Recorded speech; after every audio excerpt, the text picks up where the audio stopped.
Anda. Selamat malam Bapak Ibu semuanya. Apa kabar malam ini, masih semangat? Semangat. Semangat dong. Ya, Pak Yanto, terima kasih banyak, Pak Juwana, terima kasih. Nah, untuk malam hari ini spesial kita ngomongin tentang pajak ya, Pak Dedi ya. Nanti Pak Iya, Dedi Ibu. ada PPT? Ada Bu PPT-nya. Oke, siap. Nanti kita akan membahas tentang 3 langkah menyusun laporan pajak pribadi sesuai dengan update peraturan perpajakan tahun 2023. Gitu ya. Nah, untuk sebelum itu, tapi saya mau share dulu tentang iCommunity itu apa. Seperti biasa, karena seperti biasa kita ada selalu banyak member-member baru, jadi saya harus selalu menjelaskan tentang iCommunity. Oke. Selamat datang Bapak Ibu di iCommunity. iCommunity punya tagline Share Network, Grow Network, berbagi relasi, perbesar rezeki. Nah, untuk iCommunity ini didirikan oleh Pak Juanda Rovelim. Beliau adalah founder dari Kafling Solusi Digital. Beliau juga punya banyak certified trainer, lebih banyak tentang digital marketing ya. Karena itu beliau banyak mengisi seminar-seminar atau webinar tentang digital marketing kayak gitu. Nah, lalu apa sih iCommunity itu? iCommunity punya visi dan misi. Visinya yang pertama adalah menjadi platform komunitas pebisnis dan profesional terbesar di dunia. Dengan misinya merangkul komunitas pebisnis dan profesional yang ada, menghubungkan sesama pebisnis dan profesional untuk mencapai tujuan bersama, menumbuh kembangkan nilai-nilai positif yang dapat berkontribusi dalam pertumbuhan bisnis, pribadi, dan juga masyarakat. Nah, untuk tagline-nya adalah Share Network, Grow Network.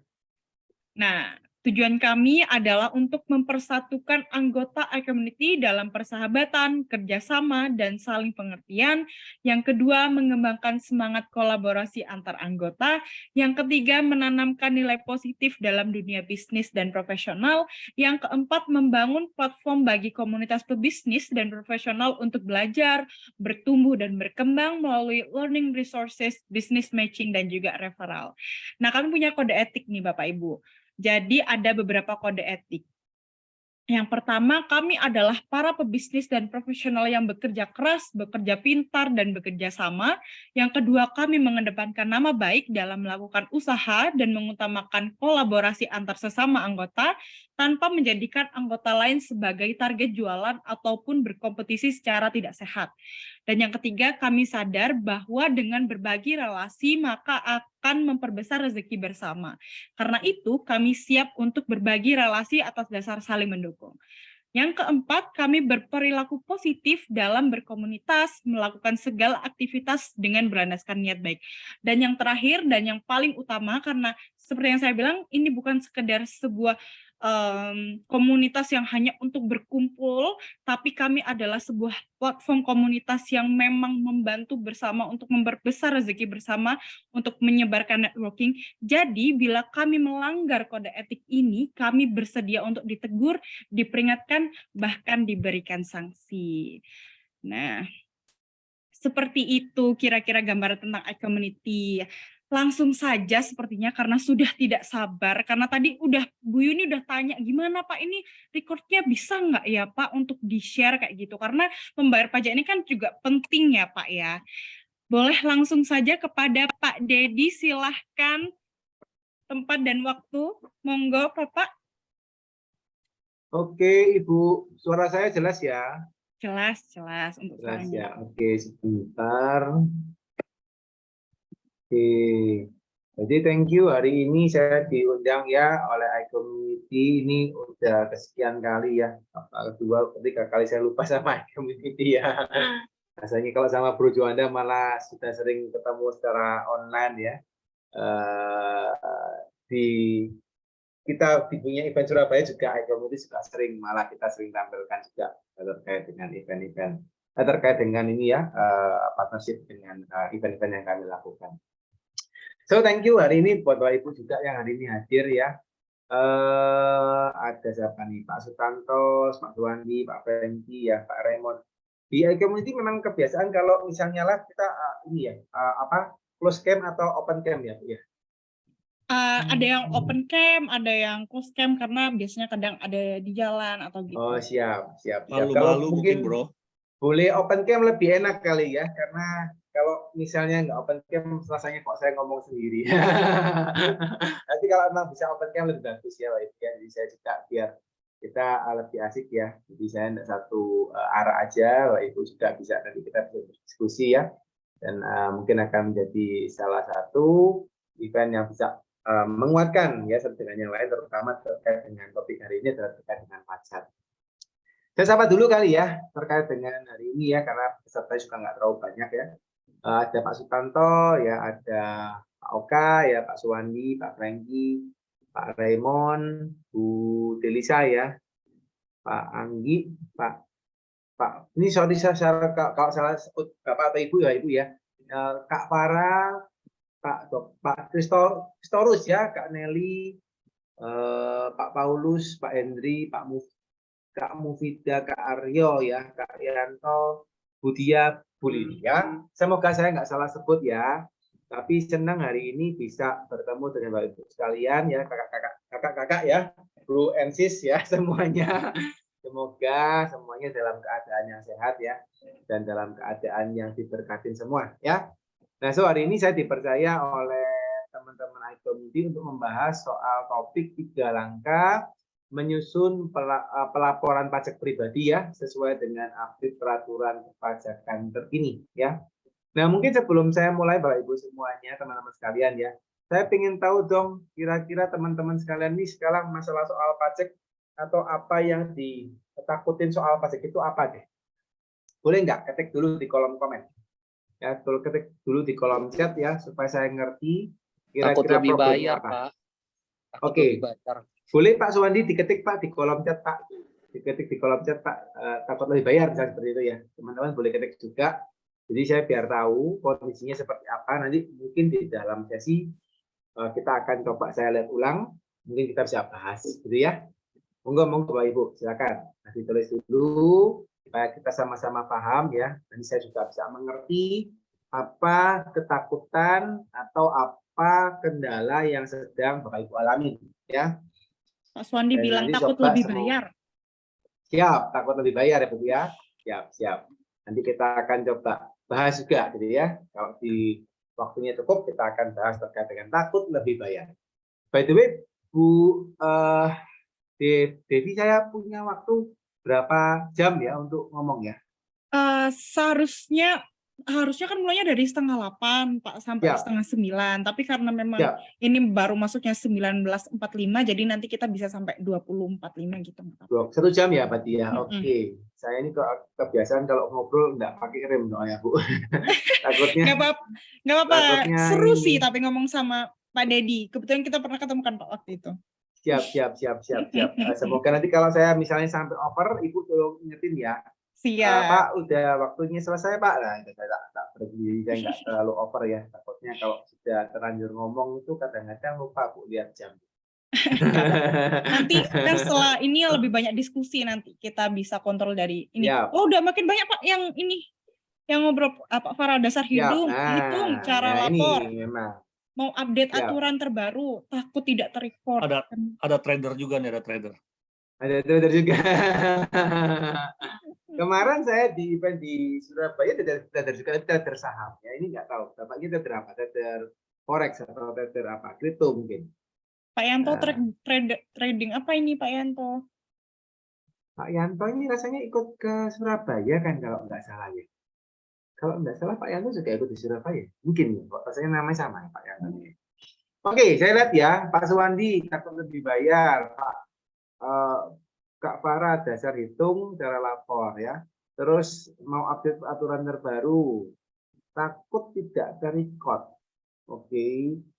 Kendala ada klien sepi. Kendala adalah klien sepi modal dengkul. Ini maksudnya gimana Kak Arjo? Pak Arjo ya? Modal dengkul. Oke, ini aku nggak terlalu nangkep sih. Coba mungkin boleh diketik lagi ya. Terus Pak Yanto, kendala aku trading saham tektok, apakah mesti dilaporkan nilai akumulasi tradingnya? Kan seolah gede banget nilainya, padahal kan beli dikit, jual dikit, lama-lama kan misalnya nilai transaksinya besar. Oke, nggak apa-apa. Nanti kita akan coba ya. Saya akan coba bahas ya satu persatu. Semoga nanti bisa kejawab ya. Kemarin kita ada event di Surabaya, rencana sampai selesai 8:30, terus sampai 9:30 malah baru selesai. Ya, semoga hari ini kita bisa selesai on time ya. Oke, saya coba present dulu Bapak Ibu ya. Jadi saya minta izin saya present ya. Oke, saya minta izin tadi sempat dijelaskan ya, hari kita akan ngomong soal apa. Saya minta izin dulu sedikit untuk memperkenalkan profil daripada usaha yang saya bawa ya, yaitu The Consulting ya. Jadi saya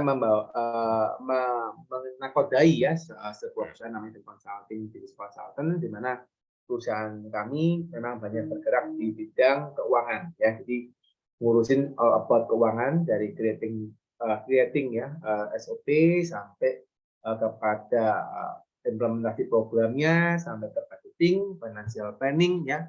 Tax planning juga terkait hari ini soal tax ya, tax planning kita juga akan bantu ya. Terutama kalau tempat kami bukan hanya tax planning, tapi kita mensistemasikan perpajakannya. Karena banyak orang itu lapor pajak cuma asal, gitu ya, yang akhirnya nanti hubungan antara pelaporan yang dibuat dengan bukti-bukti nggak nyambung, gitu ya. Terus antara inputan nggak nyambung, antara stok nggak nyambung, akhirnya kena masalah besar. Ya, jadi kita spesialisnya memang kita membantu untuk mensistemasikan perpajakannya supaya dari hulu ke hilirnya bisa match, gitu ya. Itu yang sudah kita lakukan. Terus business plan juga kita lakukan, valuation, asset treatment, sama arah untuk go public, ya. Itu terus perusahaan kami sudah berdiri 2011 ya. Jadi saat ini mungkin sudah hampir 12 tahun. Jadi kita nanganin sudah mostly lebih daripada 150 klien ya, mungkin lebih dari 100 atau 150 klien, saya nggak pernah hitung lagi dan lebih. Tapi sudah cukup banyak perusahaan yang kami tanganin dan ya minimal apa yang sudah kami lakukan sudah diimplementasikan ke banyak perusahaan gitu. Itu terus, nah ini klien-klien kami ya kurang lebih ya. Ada manufaktur, ada distribusi, ada hospitality, ada lainnya ya. Terakhir bukan terakhir sih, kapan beberapa setahun lalu kita juga sempat menangani kementerian ya. Jadi kita sempat dipercaya juga oleh pemerintah untuk menangani Kementerian Perhubungan untuk memberesin SOP ini angkutan laut kalau nggak salah. Terus ini kegiatan kami ya. Jadi kalau kegiatan kami di klien, kami nggak hanya ngomong aja atau kami hanya training aja, tapi kami juga mentoring ya. Kami melakukan coaching, kami juga pendampingan ya. Jadi kita bukan konsultan yang cuma ngasih arahan tapi nggak ikut terlibat. Jadi kita juga ikut terlibat di dalamnya. Ini juga untuk kegiatan-kegiatan kami ya, training offline ataupun online. Sekarang banyak online ya. Online lebih bisa menjangkau lebih banyak orang ya dan lebih cepat ya. Kalau offline memang kita sudah adakan, cuma mungkin tahun ini kita baru adakan offline, nanti di bulan, kalau nggak salah bulannya itu bulan Juni ya, itu kita 2 hari training offline mengenai membangun bisnis yang sustain ya. Itu kita topik yang hot di tempat kami dan biasanya memang cukup ramai dan biasanya peserta yang ikut pasti puas dengan topik yang kami bawakan. Itu terus ini kegiatan kami juga live ya. Kapan hari juga sering kami live. Bro Juanda juga beberapa kali kami undang nih. Mohon maaf brother, saya belum sempat update. Jadi fotonya Bro Juanda belum saya masukkan. Ini pakai template ya, template-nya tim marketing. Tapi ini Bro Juanda juga salah satu orang yang humble ya. Sudah sering kami undang kalau nggak salah dua kali kalau nggak salah untuk acara Denopis ya. Dan beliau berkenan banget ya untuk ngobrol di Denopis ya. Jadi teman-teman juga, ini kami membuka kesempatan untuk teman-teman yang senang sharing, karena acara Denopis ini lebih kepada sharing insight ya, dan sharing pengalaman bisnis Anda kepada audiens ya. Dengan kami punya IG kurang lebih ada 40.000 subscriber atau follower ya yang ada di tempat kami. Itu ini partner-partner kami ya, lebih dari 7 partner yang bergabung. Oke, ini saya ya. Oke, ini sedikit soal saya Bapak Ibu ya. Di data ya, kurang lebih inilah ya profile, saya bawain di consulting, insight consulting, freelancer dan macam-macamnya. Ya nggak usah banyak-banyak, langsung aja. Ya. Oke Bapak Ibu, saya langsung update aja ya biar nggak kebanyakan slide perkenalannya. Nanti kalau mau tahu soal saya cari aja di Instagram atau di YouTube, harusnya banyak ya. Nah, saya coba masuk dulu ke ini ya, update perpajakan. Jadi sembari Bapak Ibu sempat menjelaskan ketakutan Bapak Ibu sekalian terkait dengan pajak ya. Terus tadi yang dibayar, takut ada yang apa. Nah, ini saya coba berikan Bapak Ibu update perpajakan yang terbaru supaya Bapak Ibu bisa lebih punya gambaran ya. Kira-kira perpajakan di Indonesia ini bakal seperti apa sih? Ya, kira-kira Anda ini akan berhubungan dengan model perpajakan yang seperti apa sih? Nah, ini yang kita mesti sama-sama tahu ya, supaya Bapak Ibu nantinya tidak sampai mengalami masalah terkait dengan perpajakan. Ya.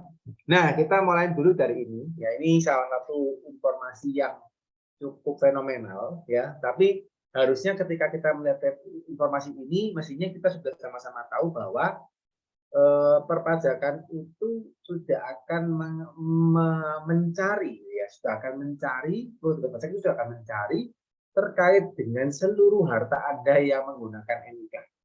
Jadi ini bukan informasi yang biasa gitu ya, dan ini informasi yang cukup ngeri gitu ya.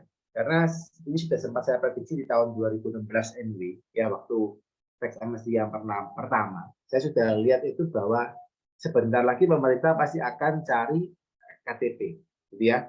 Setelah itu saya sempat ngomong lagi di tahun berikutnya, saya sudah ngomong pasti sebentar lagi rekening bank, ya, dan itu happens, ya.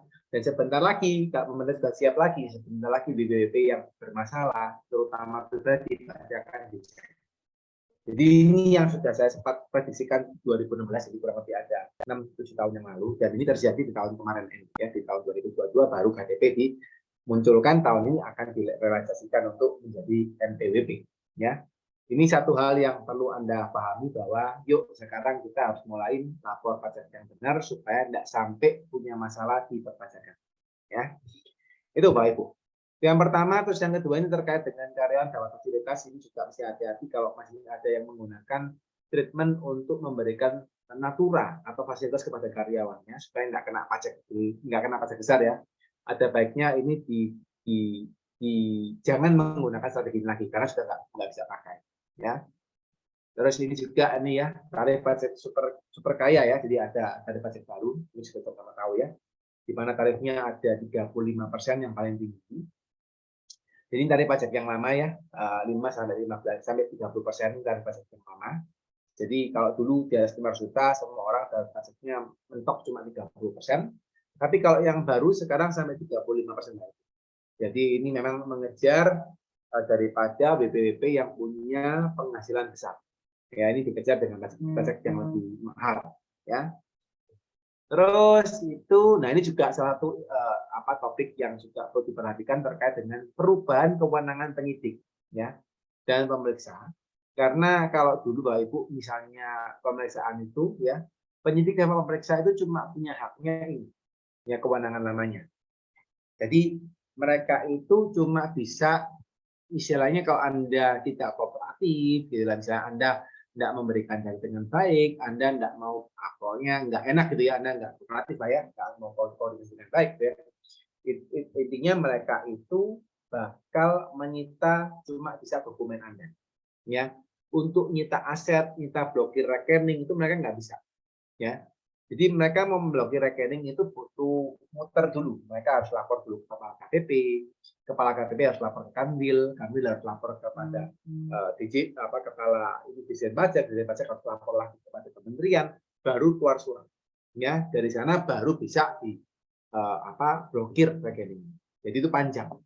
Nah, ketika panjang otomatis petugas pajak itu biasanya agak malas melakukan.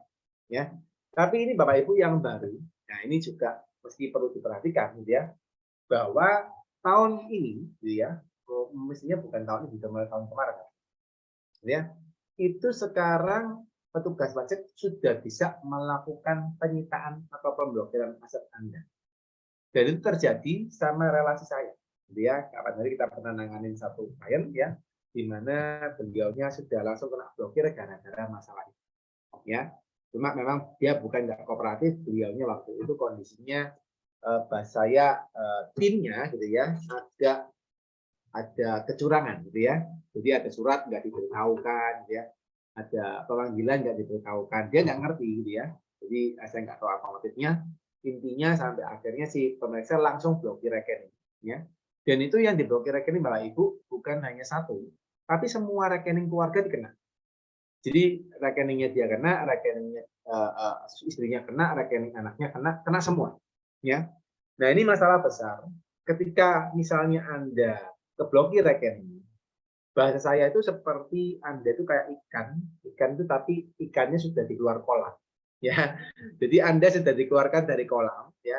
Ibaratnya Anda itu sudah nafas nggak bisa, gitu ya, megap-megap, bahasanya kan gitu, megap-megap gitu ya. Jadi kalau ikan sudah megap-megap itu kan mau apa? Jadi sudah ya pokoknya ada yang bakal dalam air aja dia sudah pasrah ya gitu. Nah ini akhirnya menjadi salah satu dilema ketika orang sudah kena pemblokiran aset, biasanya pasti apapun akan dilakukan. Ya, jadi ini juga salah satu hal yang akan terjadi di dalam perpajakan yang juga kita harus sama-sama tahu. Ya, itu kurang lebih untuk terkait dengan kewenangan.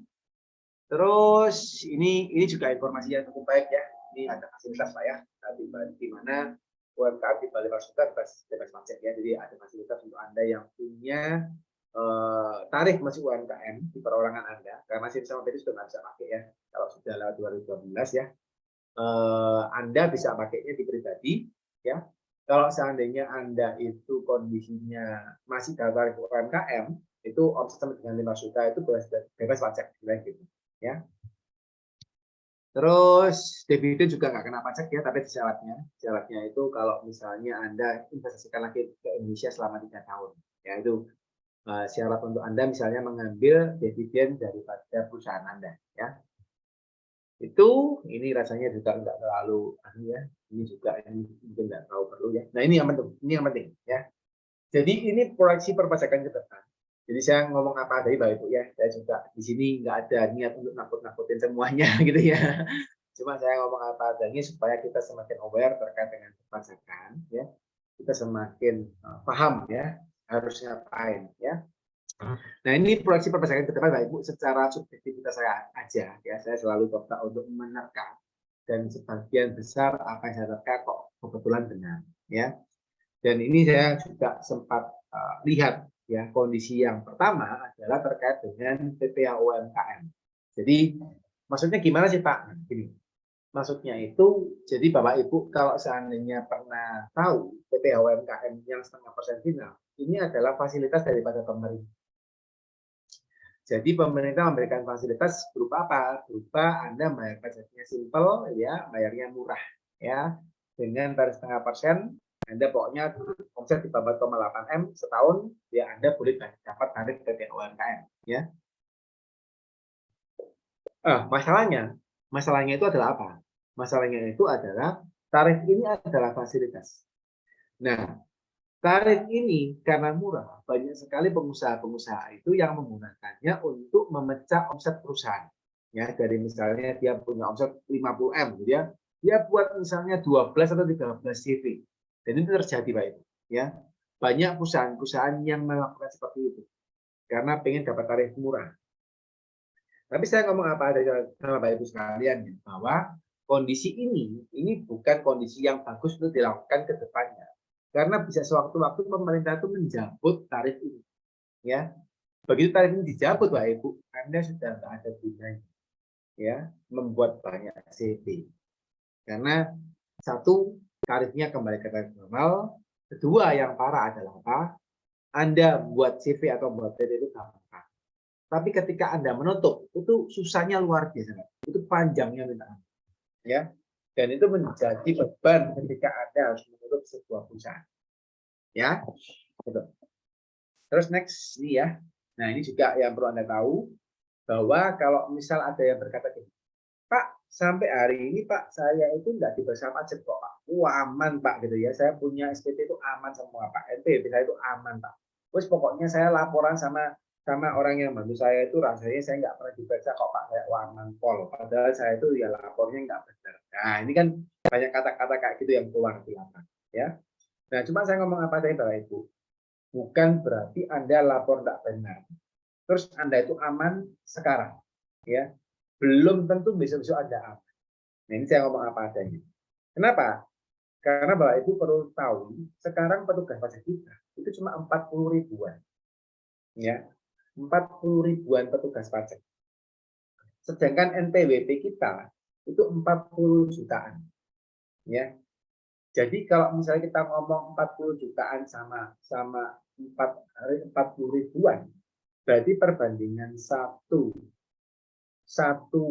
WP, satu petugas pajak itu nanganin kurang lebih kalau nggak salah ya berarti 100 ya, 40.000, enggak sih, 1.000 ya. Satu petugas nangani perbandingannya 1.000.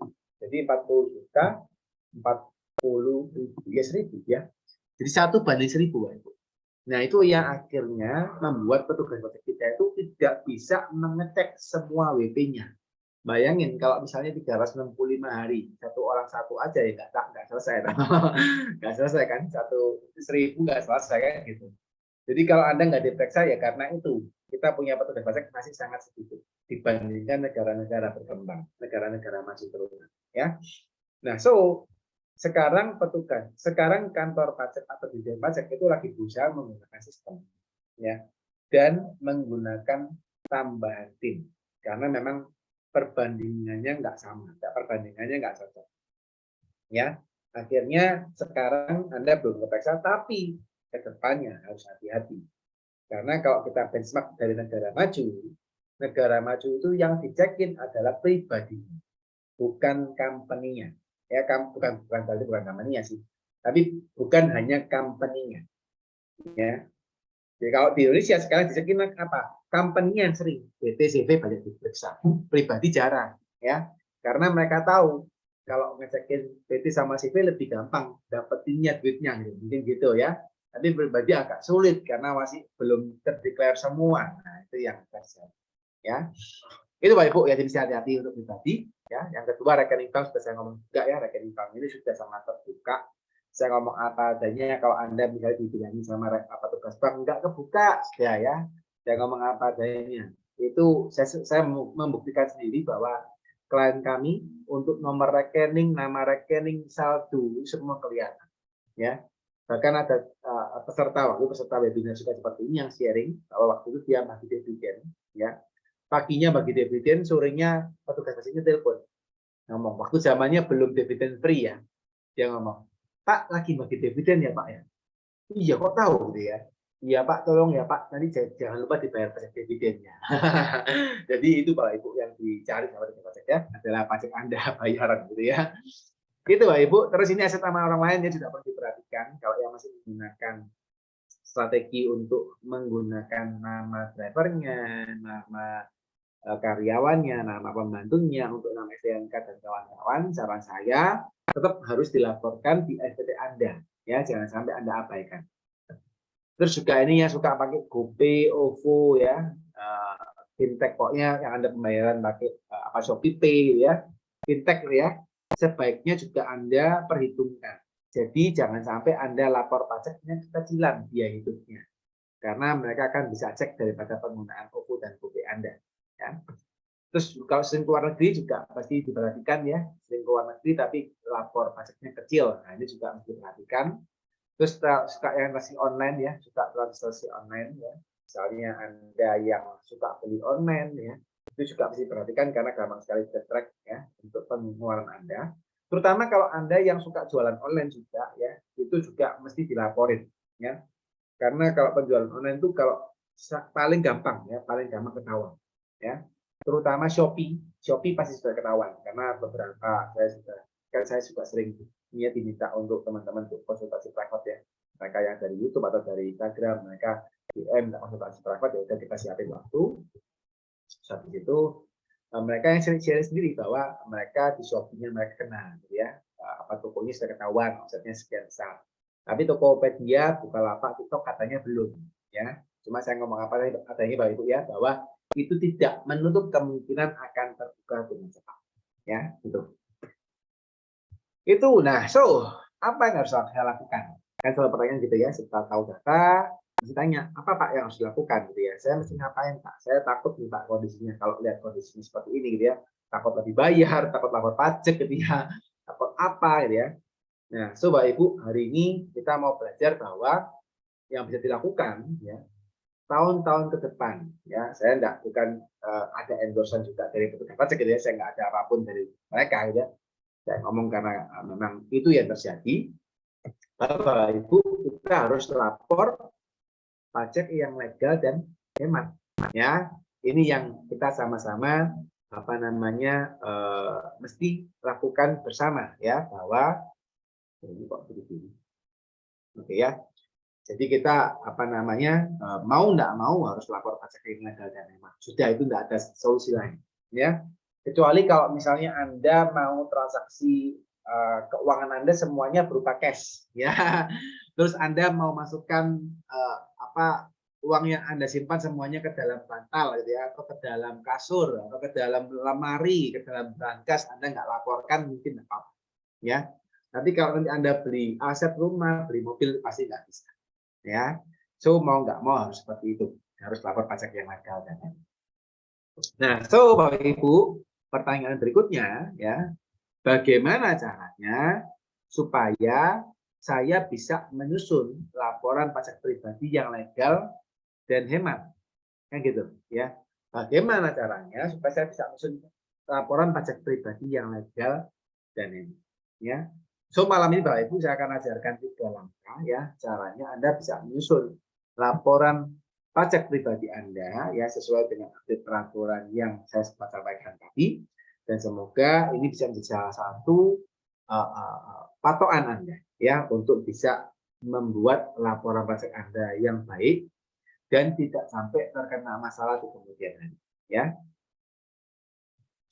Nah, kita mulai dulu Bapak Ibu ya dari hal yang pertama ya. Dari yang pertama adalah langkah pertama yaitu apa?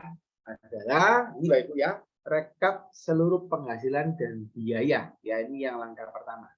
Jadi kalau kita misalnya, Pak, aku mau laporan pajak, Pak. Aku mau laporan pajak yang baik, yang legal dan hemat, Pak. Maka apa yang harus saya lakukan gitu ya? Maka yang harus dilakukan yang pertama harus lapor dulu. Rekap dulu seluruh penghasilan dan biaya Anda di tahun 2022. Ya, ini wajib hukumnya. Ya. Jadi kalau misalnya Anda mau apa namanya?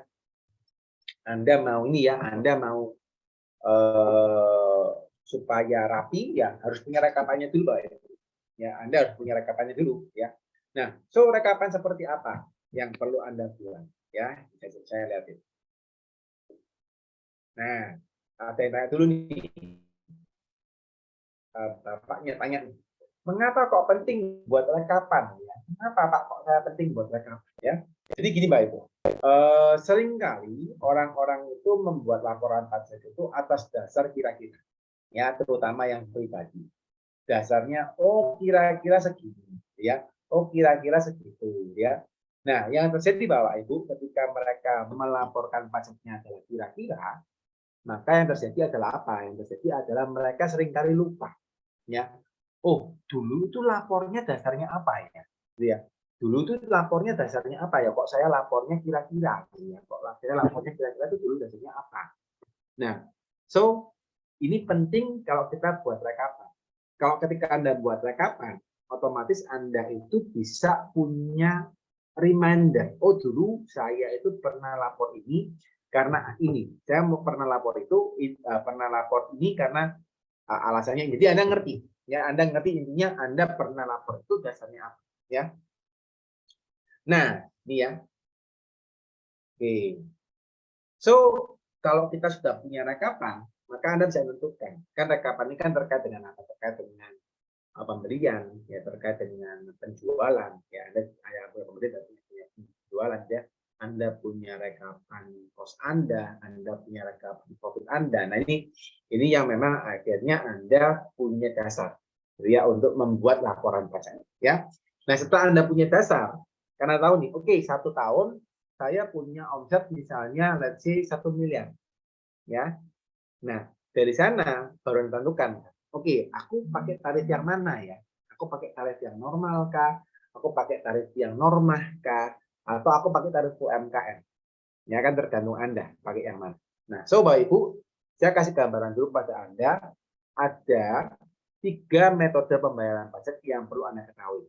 Ya, supaya Anda juga tidak bingung, ya, supaya Anda tidak pusing. Metode pembayaran pajaknya apa aja, ya. Nah, yang pertama Ibu adalah metode pembayaran pajak adalah PPh final. Anyway, kalau ada yang bingung boleh diketik di kolom chat ya, supaya saya bisa ngerti.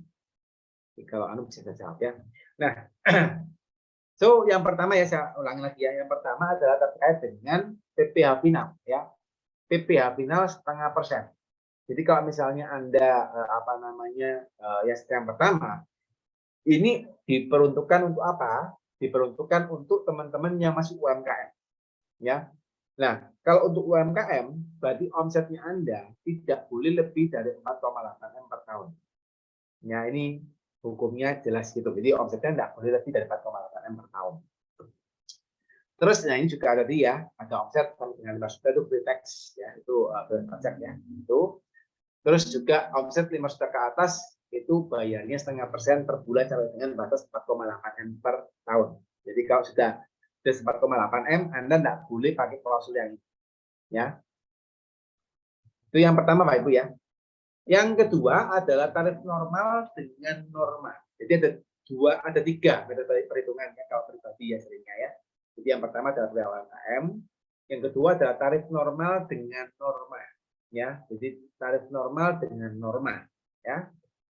Nah, pertanyaannya, norma itu apa sih Pak? Norma itu apa sih Pak? Ya.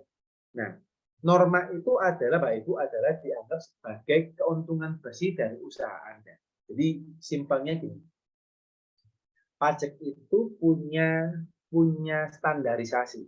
Pajak itu punya standarisasi, ya.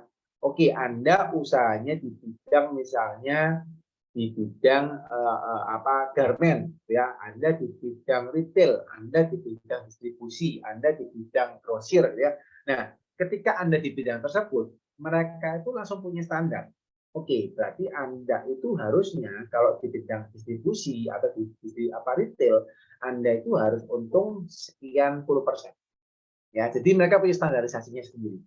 Nah, ketika punya standarisasinya sendiri, maka Anda itu bisa langsung menghitung, nggak perlu buat pembukuan. Ya, udah, pokoknya misalnya aku punya omset 1 miliar nih, ya, tak kalikan standarnya pajak 20%, maka aku harusnya profit bersihku 200. Ya, itu simpelnya gitu. Ya.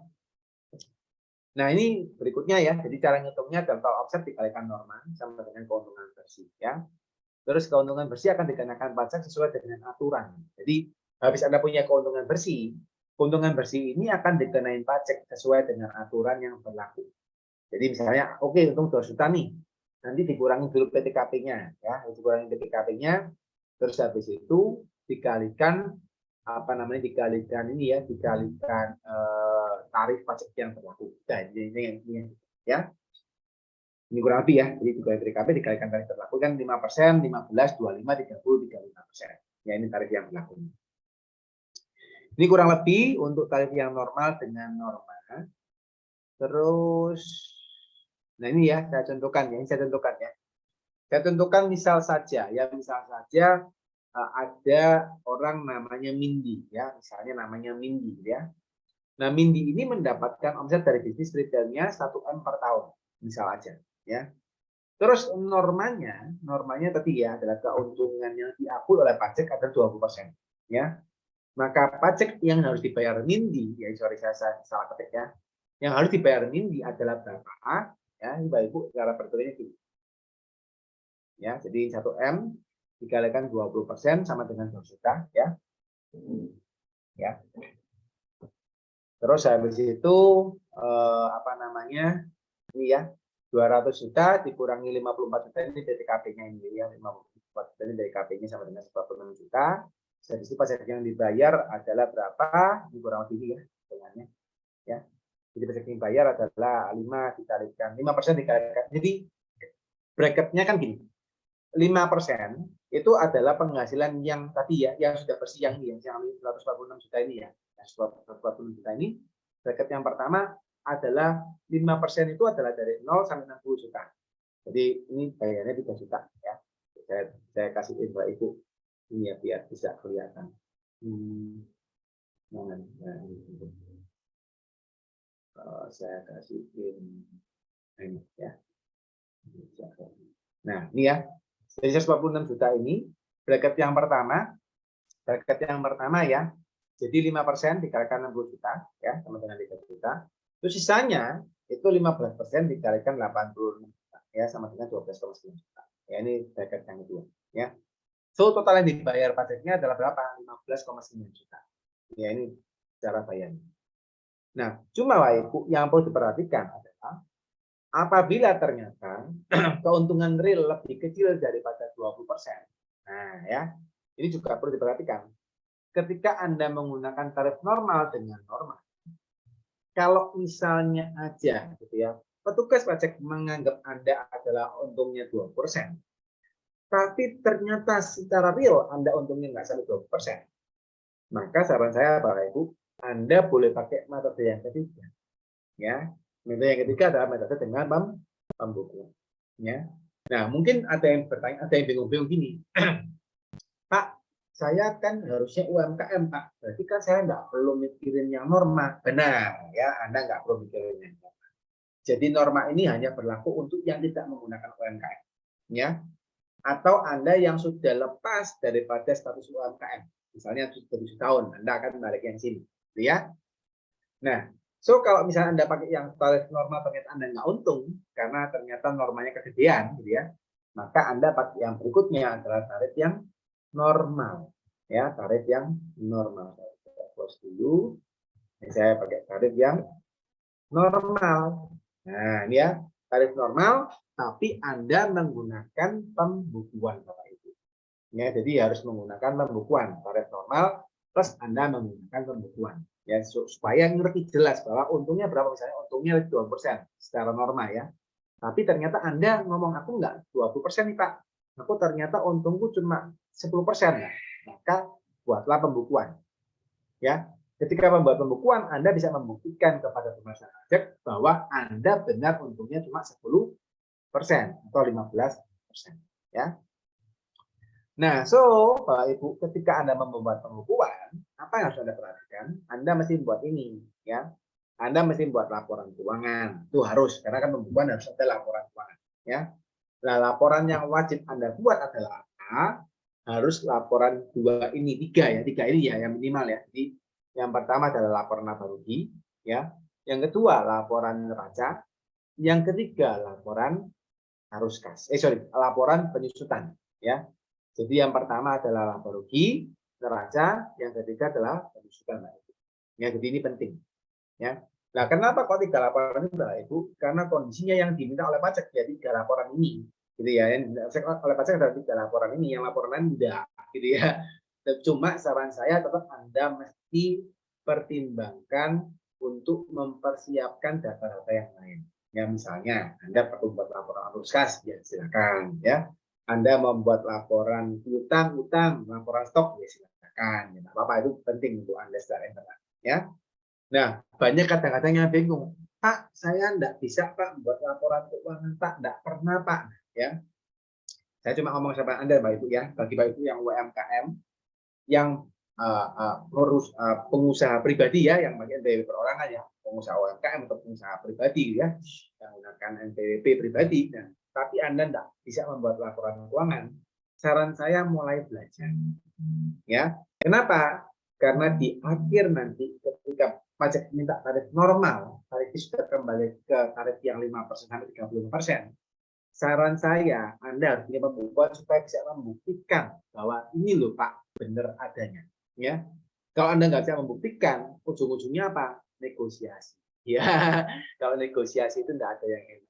Ya, Anda nggak bisa punya bargaining power untuk bisa membuktikan kebenaran.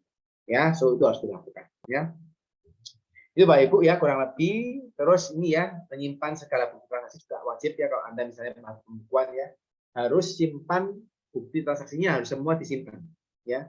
Jangan sampai Anda punya bukti misalnya nota penjualan, nota pembelian, nota barang, pokoknya Anda punya nota dibuang, itu jangan sampai.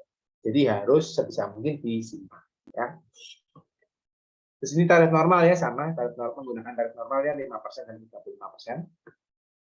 gitu ya. Itu strategi yang pertama ya, langkah yang pertama untuk Anda bisa lapor pajak yang bagus di tahun 2022 ya. Jadi yang pertama rekap semua penghasilan dan rekap semua biaya, baru Anda hitung Anda pakai pajak yang mana ya.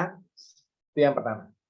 Terus lanjut dulu, ini Bu siapa namanya, Bu Devi, kita pertanyaannya di akhir atau kita lanjut dulu atau gimana? Kita sambil jawab. Lanjut dulu aja karena udah 8:30 mungkin dilanjut dulu. Oke, lanjut dulu Terus ya berarti ya. langsung sesi tanya jawab. Ya, saya lanjut dulu baru sesi tanya jawab ya. Oke, yang berikutnya ya, saya nyambung ke ini yang strategi yang kedua ya, strategi atau langkah yang kedua adalah kumpulkan semua uang muka pajak. Nah, ini yang sering kali orang-orang lupa gitu ya, terkait dengan kumpulkan semua uang muka pajak ya.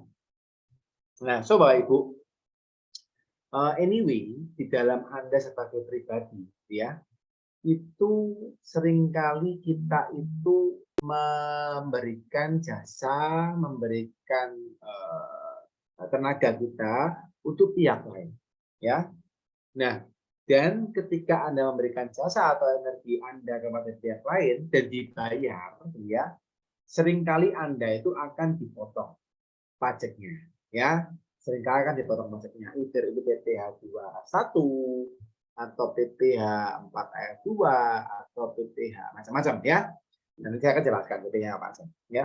Nah, cuma yang seringkali kita itu adalah lakukan adalah kita lupa untuk minta bukti potongnya, ya.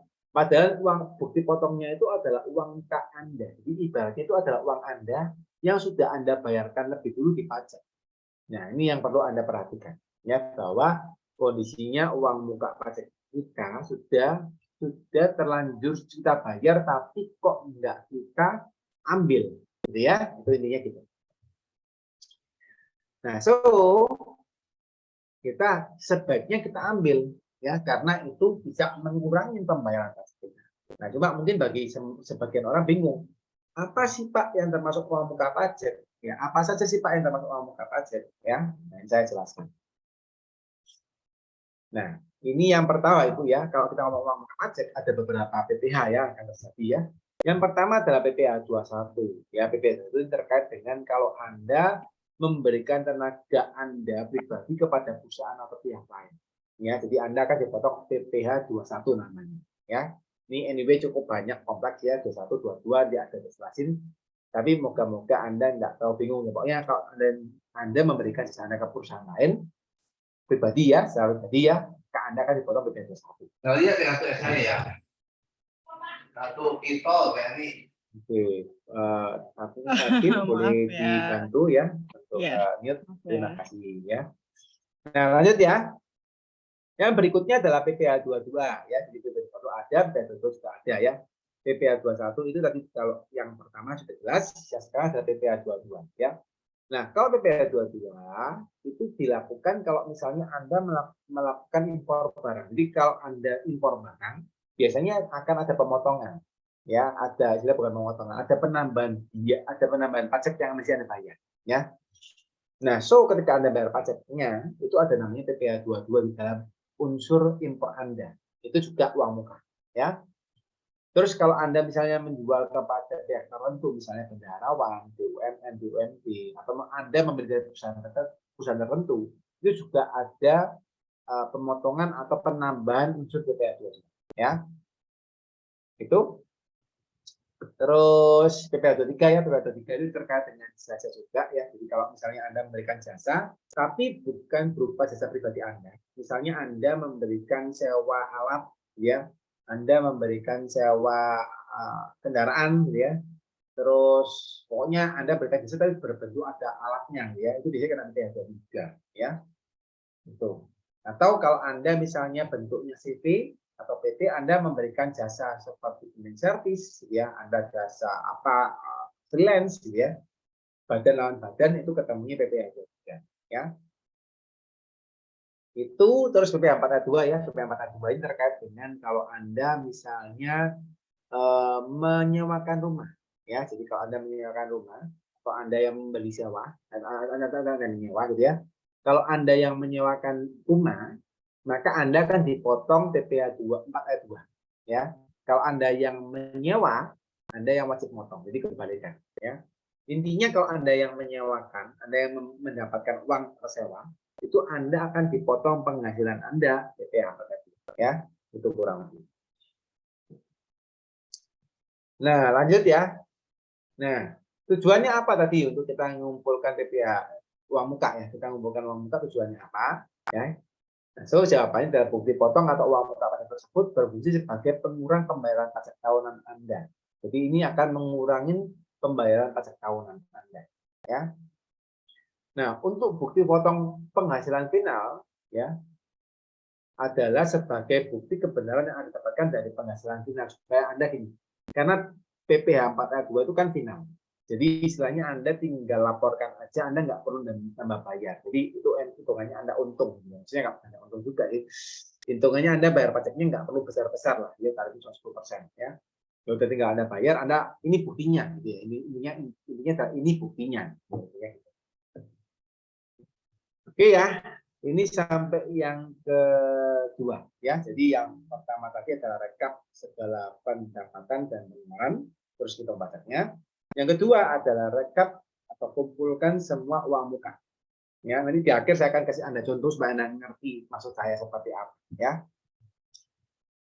Itu ya yang terakhir Pak Ibu. Jadi ini langkah terakhir. Jadi habis rekap, kita rekap, kumpulkan uang muka, habis kumpulkan uang muka, sekarang harus hitung penambahan ya dan penambahan utang. Jadi Anda habis ngisi kolom SPT itu kan pasti ada 3 macam ini. Habis pembayaran omset, kos, ketemunya pajaknya berapa. Terus bayar pajaknya berapa, dikurangi uang muka, hisap pajaknya harus dibayar berapa. Yang terakhir adalah Anda jangan lupa bahwa Anda mesti mencantumkan tambahan harta atau tambahan atau pengurangan hutang. Ya, karena seringkali Bapak Ibu yang terjadi ini true story di lapangan ya, bahwa banyak orang kan kebetulan saya sering dapat DM di YouTube ataupun di Instagram gitu ya. Mereka tuh banyak yang nggak ngerti ya bahwa ternyata di SPT ya ternyata harta yang diakui oleh pajak itu adalah harta yang di SPT ya. Ketika harta itu nggak masuk di SPT, mereka akan diminta bayar pajak lagi. Ini yang masalah besar ya. Saya pernah nanganin kemarin ya waktu TPS kemarin ya Ibu ya, dapat satu klien ya sudah cukup umur ya, itu kondisinya dia ngotot minta ketemu sama saya gitu. Saya sudah kasihkan ke tim gitu ini ya, karena saya sudah berusaha supaya hal yang teknis saya bisa delegasikan ke tim ya, karena tim kita sudah cukup banyak ya. Nah cuma itu dia ngotot waktu itu minta saya yang nangani karena sudah umur ya 60-an atau 60 lebih lah ya, sudah usia bapak saya lah gitu ya. Jadi saya agak ya udahlah saya tanganin lah karena kan sudah tua juga ya. Dia mau ngotot lagi minta apa jadi gitu ya. Ya wes akhirnya saya tanganin. Terus waktu itu dia punya problem karena masalah yang ini, Pak. Ya, dimana kondisinya adalah dia itu sudah lapor apa adanya. Jadi karena dia penghasilannya cuma bersumber daripada penghasilan dia sebagai pekerja di pemerintah. Jadi ini lucu Ibu. Ini dia ASN ya. Aparatur sipil negara, orang pegawai negeri ya. Dia pegawai negeri, dia lapor pajak apa adanya, tapi memang kondisinya dia pegawai negeri yang cukup tinggi ya ini, jadi dia bisa simpan harta gitu ya. Nah, terus habis itu dia beli aset gitu ya. Nah, masalahnya dia tidak pernah nambah harta dengan benar. Dan mohon maaf, yang bantu dia mengerjakan perpajakannya juga tidak ngomongin dengan benar. Ya, akhirnya pokoknya kacau gitu ya, pokoknya kacau. Pokoknya dia punya laporan hartanya kacau gitu ya, dan kondisinya waktu kemarin TPS itu ada klausul tidak bisa memperbaiki SPT ya, dan memang kebetulan dia ada harta yang belum terlapor cukup besar ya, jadi memang agak mumet gitu ceritanya ya. Terus akhirnya ya saya ngomong apa adanya ya, bahwa kondisinya ya mau tidak mau harus PPS gitu ya, PPS Pak, apa soalnya ya, tidak sama istrinya ini gitu ya. Terus ya PPS Pak, karena kondisinya bapaknya kalau misalnya tidak PPS ini susah masukinnya, mau pembantuan pun tidak cukup, ini harus terlalu lama gitu, karena udah nyimpennya kelamaan. Kita perbaikan SPT kan tidak bisa sampai 30-an tahun ya. kita maksimalkan 5 tahun, terus tidak cukup. Jadi ya, istilahnya kalau kita mau bagi sampai 20 tahun, 15 tahun yang lalu, tidak mungkin, tidak bisa. Ya. Jadi langkah paling afdol ya BPS, tapi memang bayar pajaknya lumayan. Ya. Terus ya itu saya baru ngomong lah, gede lah ya, bayar pajak dia harus cukup gede. Terus dia waktu itu sampai akhirnya dia mikir gitu ya, karena dia merasa gini, aku udah bayar pajak Pak, gitu ya, aku udah bayar pajak Pak, tapi aku lupa lapor hartanya tok. Gitu. Dia ngotot sama saya gitu ya. Kita cekin sih. Oke, ada yang masuk suaranya, Bu Devi, nggak tolong ya. Oke, nah lanjut ya Bapak Ibu ya. Online ya. Terus Begitu bisa. oke ya, thank you Bu Devi. Nah saya sampai lupa nih, kita ke-distract nih. Jadi cuma lapor hartanya tok katanya. Saya nggak lapor hartanya tok gitu ya. Saya nggak lapor hartanya tok. Nah, terus yang terakhir adalah terpaksa harus dibayar Bu, dan dia sampai menitikkan air mata. Saya sampai nangis sih. Nangis Indonesia ya. Menangis ya, sampai nangis ya. Dia ngomong gini, aku sebenarnya ini nggak rela ya untuk membayar pajak ini. Jadi karena uang pajak yang mau dibayar dia itu adalah uang pensiun yang sudah disiapkan untuk anaknya sekolah. Jadi dia sudah menyiapkan duit pensiunnya di baik-baik, dan kok jumlahnya uang bayar pajaknya itu kurang lebih kayak uang pensiunnya dia. Jadi dia ngomong, aku tidak rela Pak harus bayar pajak ini Pak, karena ini uangnya sudah tak siapkan untuk pensiun anak saya, dan saya sudah lapor Pak. Cuma kurang lapor harta Pak. Ya. Dan ini yang saya juga nggak terjadi juga itu. Ini kelihatannya simpel, ya, tapi terjadi ke banyak orang. Dan saya buat itu Pak Ibu, ya salah satunya saya ingin nolong teman-teman yang memang kondisinya dia itu nggak tahu saja, karena nggak ketahui ketidaktahuannya mereka. Akhirnya mereka perlu bayar denda pajak, mereka perlu bayar pajak tambahan. Itu cuma gara-gara nggak tahu kok, ya. Dan saya nggak happy untuk itu. Ya, maka Pak Ibu kalau sering lihat konten saya di YouTube, saya ngomong apa adanya ya, meskipun kadang-kadang ada haters ya yang mencibir gitu ya. Apa saya omongin, padahal saya juga nggak ada muatan endorse dari petugas juga gitu ya. Nah kita akan coba cek ya, maksudnya apa sih itu mana-mana. Ya, saya akan kasih lihat lah itu ya. Di sini ya, ini saya akan lihatin Bapak Ibu ya, di mana ini adalah kolom harta ya. Harta itu adalah apa ya? Nah ini juga ya. Poin yang perlu diperhatikan itu apa? Jadi kalau misalnya Anda harta itu adalah bersumber daripada penghasilan yang bisa Anda tabung. Simpelnya gitu ya. Nah, poin yang perlu Anda perhatikan adalah ini ya, ini juga Anda perlu perhatikan. Saya akan kasih contoh ya supaya Anda bisa paham ya. Jadi yang pertama adalah total nilai harta tahun sebelumnya dan tahun sekarang itu harus sinkron dengan penambahan bersih harta tahun ini. Jadi maksudnya gini, kalau harta di akhir tahun kemarin 2021 adalah 100 juta, maka harta yang perlu Anda hitung di awal 2021 adalah 2022 ya, 2022 ini ya, adalah juga 100 juta. Ya. Terus Anda tambahkan di tahun 2022 ini adalah dengan penghasilan bersih Anda yang sudah bayar pajak tentunya, yang bisa Anda tabung. Ya. Itu adalah sama dengan hasil harta akhir Anda di tahun 2020. Simpelnya gitu. Ya. Moga-moga nggak bingung. Kalau bingung silakan nanya ya. Nah, terus yang berikutnya adalah apa? Rincian harta sebaiknya sesuai dengan harta real yang dimiliki Bapak Ibu. Ya, ini penting hukumnya. Jadi kalau buat rincian harta jangan sampai hartanya nggak real ya. Jadi harus Anda laporkan real mungkin ya. Itu juga penting ya. Apabila ada harta atas nama orang lain, sebaiknya apabila ada harta nama orang lain, tapi secara real adalah milik Anda, secara real adalah milik Anda, maka sebaiknya juga dimasukkan di dalam SPT Anda. Jadi Anda jangan abaikan harta yang punya Anda meskipun nama orang lain. Ya, ini masalah besar kalau misalnya Anda dijual dan Anda belikan aset baru. Ya. Itu Bapak Ibu. Itu untuk harta ya. Terus untuk utang, ya untuk utangnya apa yang perlu Anda perhatikan, ya ini juga penting karena kadang-kadang orang itu nggak ngerti, ya. Pak, saya KPR rumah Pak, ya rumahnya harga 1 miliar, ya utangnya 300 juta Pak. Yang dimasukkan sama dia cuma rumahnya saja 1 miliar, utangnya enggak, gitu ya.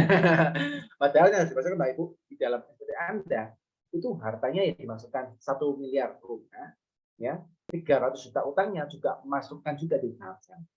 Ya, supaya Anda tahu bahwa harta bersih Anda itu bukan 1 miliar, tapi 1 miliar dikurangi 300 juta. Itu harta bersih Anda itu. Ya, kurang lebih. Nah, so poin untuk utang, apa yang perlu Anda perhatikan? Ya, ini ya. Yang pertama adalah total nilai akhir hutang tahun ini, ya. Harus sinkron dengan pembayaran hutang yang dilakukan tahun ini. Jadi, misal Anda punya hutang tahun kemarin adalah 50 juta, misalnya, ya. Terus selama tahun ini Anda bayar hutangnya misalnya 20 juta, ya. 20 juta itu adalah sebagian pokok, sebagian bunga. Ya, karena dalam hutang itu kan ada pokok dan bunganya, ya. Nah, misalnya dari 20 juta itu pokoknya misalnya cuma 15 juta, ya, misalnya ya. Bunganya adalah cuma misalnya 5 juta, ya. Maka harusnya Bapak Ibu di akhir tahun hutang Anda berkurangnya adalah 50 juta dikurangi 15 juta untuk pokoknya saja. Jadi akhir tahun utangnya Anda tinggal 35 juta. Ya, ini yang perlu Anda perhatikan. Ini yang saya jelaskan tadi ya, bahwa ada pokok ada bunga, ya. Nah, ini juga penting Bapak Ibu, ya. Apabila ada hutang atas nama orang lain, tapi secara real adalah utang Anda, maka sebaiknya juga dimasukkan di dalam SPT Anda. Ya, ini juga perlu Anda perhatikan. Iya. Nah, sampai sini Bapak Ibu. Nah, saya akan coba kasihkan untuk kasus ya. Ini harusnya pas selesainya ya. Lebih dikit Bu Devi ya, lebih dikit ya. Ini ada terus sedikit kok ya. Oke, Nah, izin Bu Devi, lebih dikit jamnya ya. Oke, ini saya kasih contoh Bapak Ibu ya supaya Anda lebih paham ya. Supaya lebih paham penjelasan saya tadi dari angka 1 sampai angka 3. Contohnya gimana sih Pak? Nah, ini contohnya ya. Nah, saya kasih Anda gambar ya. Jadi yang pertama ini contoh ya. Jadi soalnya tadi Mindy mendapatkan penghasilan tahun 2022 adalah 1 miliar sebagai pedagang retail dan memilih untuk menggunakan norma perhitungan neto pajak. Ya.